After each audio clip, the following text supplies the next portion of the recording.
Assalamualaikum. My name is Zorin Sheikh. I am from class 9. Today I explain third equation of motion. So suppose a body start with an initial velocity vi and travel with uniform acceleration a. For a period of time, the distance covered by the body in this time is s and its final velocity becomes vf. So suppose मान लें कि एक जो body है वो start हुई है initial velocity के साथ और वो ट्रेवल करती है यूनिफॉर्म एक्सीलरेशन के साथ एक पीरियड टाइम के लिए। तो उसने उस बॉडी ने जो डिस्टेंस कवर किया उसको हम शो कर देंगे एस के साथ, तो उसकी फाइनल वेलोसिटी हो जाएगी V F from the first equation of motion. जैसे कि हमने फर्स्ट इक्वेशन ऑफ मोशन में पढ़ा था कि V F is equal to V I plus A T. तो थर्ड इक्वेशन ऑफ मोशन में हम इसको स्क्वायर कर देंगे, स्क्वायर ऑन बोथ साइड।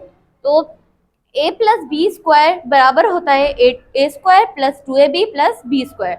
तो हमने वी एफ को स्क्वायर लगा दिया is equal to V I और प्लस ए टी को स्क्वायर लगा दिया। तो इसको हम सॉल्व करेंगे, वी एफ सेम आ जाएगा इज इक्वल टू, ये हमने ए के बराबर लिया था और ये हमने बी के बराबर लिया था। तो ए पर स्क्वायर था तो वी आई स्क्वायर हो गया प्लस टू आ जाएगा V I A T plus A T square.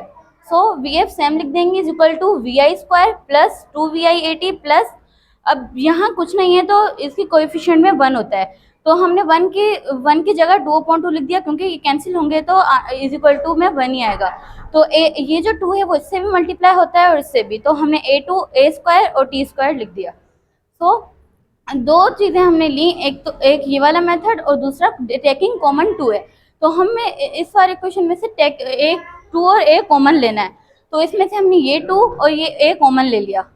तो वी एफ स्क्वायर वी आई जो हमने कॉमन लिया था 2 और सेम हो जाएगा।